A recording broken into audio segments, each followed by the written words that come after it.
Welcome to episode 58 of the Tax Professionals podcast. In this episode, I share my experiences of being part of a CIOT technical committee to give you an insight into what it's like and also some advice on how to become a member of one if you'd like to do that. Welcome to the Tax Professionals podcast, the podcast dedicated to helping you improve your tax career. Here's your host, Jack Bonehill. It's 2021 and I'm in my study completing an application to become a member of the CIOT's Employment Taxes Committee. I was prompted to apply after reading an article in Tax Advisor magazine where they were encouraging people to volunteer with the ATT and CIOT. I found out early in my career that I enjoy the technical side of tax, doing research, analysing legislation and guidance, coming up with interpretations, making conclusions, debating it with colleagues. I enjoyed all of it and still do. But my colleagues weren't as interested as me in the technical side of tax. We did have some technical debates, but it was only kind of where work dictated that it was necessary. My colleagues were able to let go when they were pretty confident on an answer, but I personally couldn't let go until I was 100% sure. And to get to that 100%, I was basically on my own. I didn't mind because I enjoyed it. And about a year into working in tax, I came across technical committees. I wanted to join one back then because I thought it would give me the opportunity to talk with people who were just as bothered and as interested in me about knowing the answer 100%. But at the time, I had no tax qualifications, no ATT, no CTA, nothing, and I had little experience, so I parked the idea. I thought about it again shortly after becoming CTA qualified, but I talked myself out of it because I told myself that I still didn't have enough experience yet, so I parked the idea again. But here I am now in my study in 2021, filling out an application. I still wasn't sure if I had enough experience, but I thought at this point I have nothing to lose.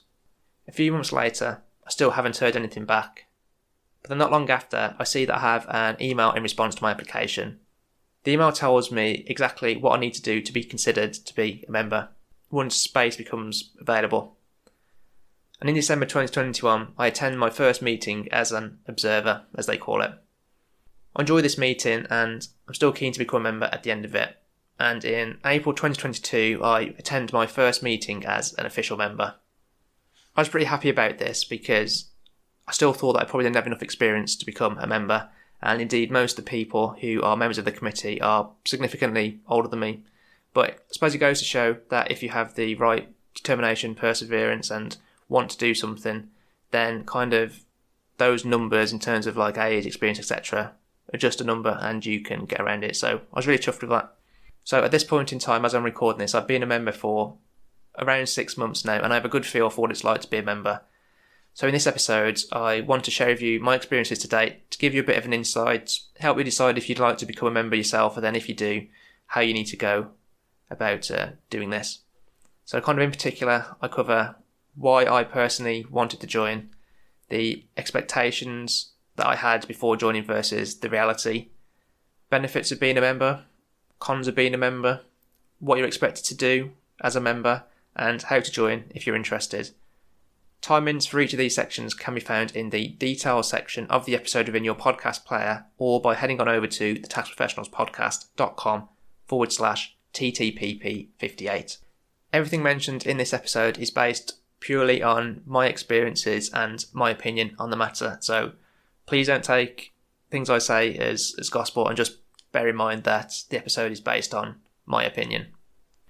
If, like me, you're interested in knowing what you're worth in terms of salary, then get in touch with James from the Tax Recruitment Company to benchmark what you're currently on. From his interaction with many different businesses and tax professionals, he has current knowledge of salary rates based on experience and specialism. You can contact James on 07768 252 252 at j.howell@thetaxrecruitmentcompany.co.uk or book a call with him via thetaxprofessionalspodcast.com/salary chat to benchmark your salary or discuss potentially available roles, particularly if you work in corporation tax, as he's currently recruiting for many roles in this area. You don't need to remember James's contact details. They're all included in the show notes for this episode at thetaxprofessionalspodcast.com/TTPP58. You may be interested in my free email course to help you figure out the direction that you want to take your career in and know what you need to do to get to the end goal. It's split down into steps which are referred to as days in the course, and there's a single objective behind each day, along with guidance and suggested actions to help you achieve the objective. Sign up at thetaxprofessionalspodcast.com/free course. Without further ado, let's get to the episode. So let's first talk about a bit of why I wanted to join, and I covered this a fair bit in the story I told in the introduction, but basically I found out pretty early on in my career that I enjoyed the technical side of tax. I enjoyed analysing legislation, I enjoyed bouncing ideas off people, I enjoyed debating things and just getting to the bottom of difficult queries. So for me, the thought of joining a technical committee seemed great because I thought that we would be debating these things in relation to a particular tax topic, and I thought I'd meet people who, I suppose, enjoyed that side of tax and getting to the answer 100% just as much as me. So I'd say that was the main reason for wanting to join the committee. And I suppose also as I become more senior at work, the amount of time that I spend doing technical things has dropped because I'm expected now to do other things in my kind of hours, I suppose, if you want to refer to it that way. I thought joining the committee would give me a chance to get more involved in some more technical information and debates, etc. Again, so if you are someone that enjoys the technical side of tax, then joining a technical committee is something you should think about. I mean, outside of that, I also did think it would be kind of good for the CV and come with some prestige because it's something that I can tell to clients, it's something that I can put on my LinkedIn profile, it's something that I can say, and I think it just automatically gives that kind of perception that you know what you're talking about in relation to your topic and specialism. I thought that would seem good too. So they're really the main reasons that I decided to join the CIOT's Employment Taxes Committee. Expectation versus the reality of being part of a technical committee. I suppose my expectation that was a bunch of tax professionals would sit in a room together or on a Teams meeting as they are now and thrash out some real technical points in relation to the area of tax that the committee works on. And that's not really how the committees work.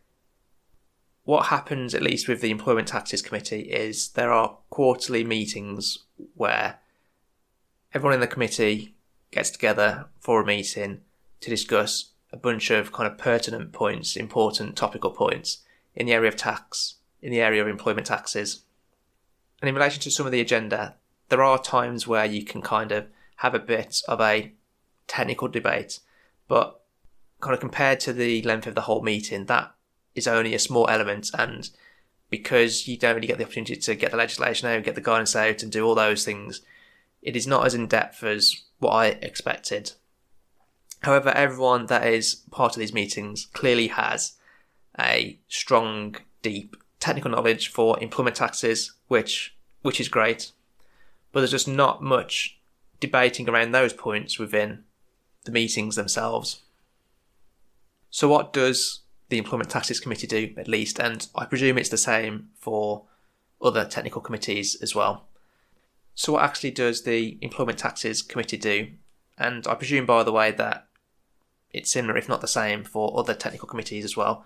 But from what I've seen so far, the committee responds to HMRC consultations, puts forward information and suggestions to HMRC, maybe on an area where HMRC's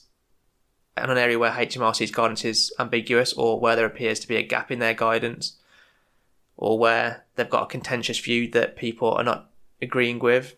Maybe they also put forward information in relation to, I suppose, where there's administration difficulties or operational difficulties in relation to submitting tax returns or getting responses from HMRC and similar, so that HMRC has the feedback and the committee makes representations in relation to those things. So a lot of the time in meetings is spent basically discussing and putting views and ideas forward that relate to all of those things in some way. So what I could do to get more of my expectation is, I suppose, set up meetings with people one-on-one or talk to them outside of like committee work, if you want to call it that. But I suppose the reason I haven't done that yet is because all the meetings that I've attended have been via Microsoft Teams rather than in person. So I haven't actually met anyone in the committee in person yet. So I suppose in reality, the meetings are very different to what I was expecting. But despite that, I still do enjoy them because there is still a lot of technical talk within those meetings. It just kind of wasn't on the same level or in the same way that I was expecting. So I do enjoy it, and I will definitely be continuing as a member of the committee for the distant future. Benefits. So what would I say that the benefits are of being a member of the Employment Taxes Committee and other technical committees as well?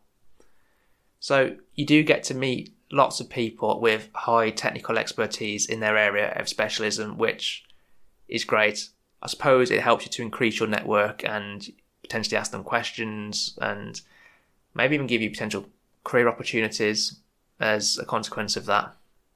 So it is nice to meet these people with high technical expertise and lots of experience with high profiles in the tax world. It's just good connection building and relationship building. You do also get to have an input into the work that the committee undertakes. So all your views and opinions, etc., are kind of taken on board in the meetings, and they get to feed through into responses and correspondence that the committee submits to HMRC and similar. So it's nice to see that the work you're doing is useful. You also get to raise potential issues that you are seeing from working as a tax professional. So whether it's in relation to how HMRC is operating, whether it's a view that they have that seems to be wrong or you disagree with, or whether there's just some unclear guidance that HMRC has, you get to raise all of those issues that you have, and the committee will then decide whether they take forward those points and want to represent them to HMRC or to the relevant body or person.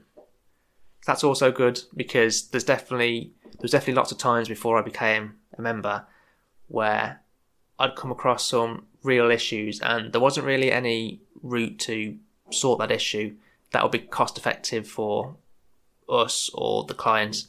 So having the committee there to kind of just feed these issues and things into directly is just helpful. One of the things I didn't expect from the committee is to hear about kind of tax and HMRC developments early, but because of the relationship that the committee has with HMRC, you actually get to hear about potential changes further in advance than I think you would if you weren't a member of the committee. And that's great because it's a good talking point for clients. You can start preparing, you can even potentially start creating or thinking about services that you're going to provide on the back of a change. So I think from a business development perspective, so if you're becoming more senior and you've got an expectation to win work and develop client relationships, getting that information is really good. Another benefit is that it's definitely good for the CV. To say that you're a member of a technical committee is something that can only be seen as good. I suppose there's almost like a perceived level of knowledge and expertise if you're a member of it, because they don't just accept any person. You have to apply and they have to think that you're going to make a good contribution and be a helpful member to the committee. So being able to say that you're a member is definitely good for the CV. It's a good thing to do from that aspect. You can also create opportunities, not just in relation to like getting a new tax job maybe, but such as writing for the Tax Advisor magazine or potentially getting involved in tax writing or lecturing in some way, because you're meeting people who have a lot of good connections themselves, and I suppose as a consequence of that, more opportunities will come your way. And whilst this isn't something that I've done yet, I believe that you can get involved in kind of related groups. So the Employment Taxes Committee goes to lots of different HMRC forums and similar where they talk about employment tax topics in some way. And I know that some members of the committee attend those HMRC forum meetings and similar. Now, I suppose I'm presuming that the reason they're attending that is because they're a member of the committee. That might not be true, but I imagine the opportunity will kind of present itself more easily just because you're a member of the committee. So if that's something that you'd be interested in as well, it can be a good benefits. Just a reminder, to benchmark your salary, find out what you're worth, or discuss available tax roles, get in contact with James at the Tax Recruitment Company. All of his contact details are included in the show notes for this episode at thetaxprofessionalspodcast.com/TTPP58.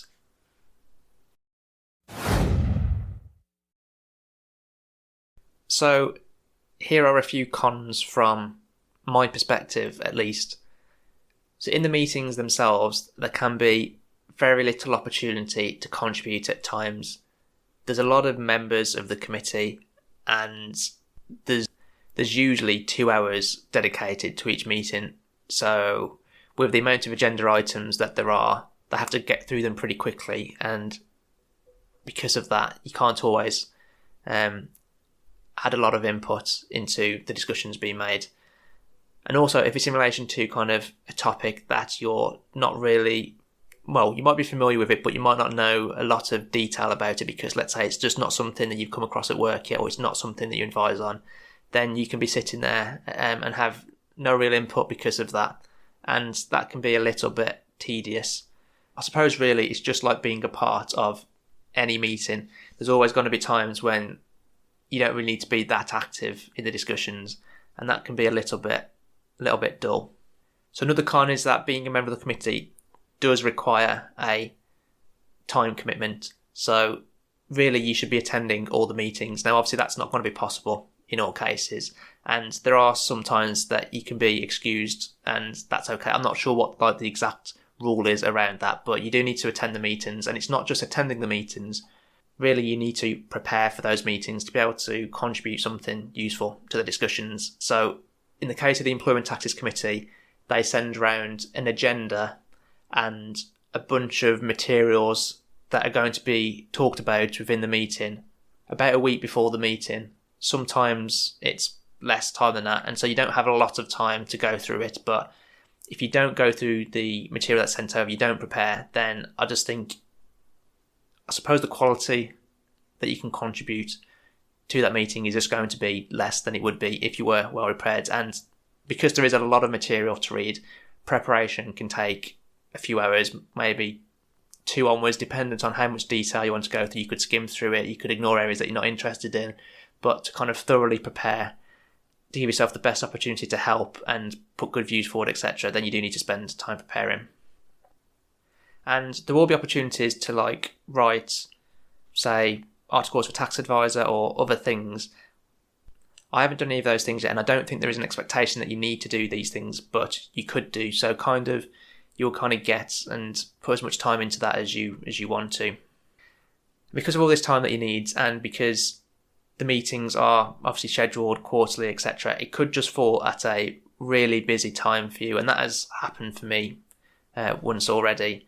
So the materials to prepare for the meeting came over fairly close to the meeting, and I had a lot of deadlines and work that needed to be done at work, and probably even podcast stuff at the same time. And to then dedicate the time to prepare for it was tough. I basically had to do it really late on the night just before the meeting, and so I definitely wasn't taking that in and preparing as well as what I could have done if I had the materials earlier, and I had more time because I wasn't so busy at work. There are quite a lot of formalities around the committee in terms of, I suppose, joining in the first instance. There's almost like a process that needs to be gone through. There's a lot of formalities within the meeting. I suppose this can be a pro and a con, because I suppose it gives you a good insight into how to run really effective meetings. But on the other side, you could think it's a bit overkill for the situation sometimes. I would say the last con that I can kind of think of is that, from what I've seen so far, old ground can be covered multiple times, and the same discussion almost had a few times.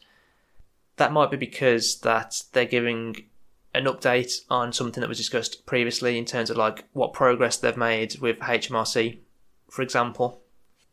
And then it could reopen the discussion, and a lot of the things said could be things that have been said previously before. Now, there is 3 months between each meeting because they're quarterly, and so people do forget or can forget, and there is all that included in it, but there have been a few times where I've thought we've essentially had this same discussion in the previous meeting, and so it can just feel a little bit repetitive in that regard. But I suppose the flip side to that is that you keep getting reminded of the stuff that's happening, and so the chances of you forgetting it are obviously lessened.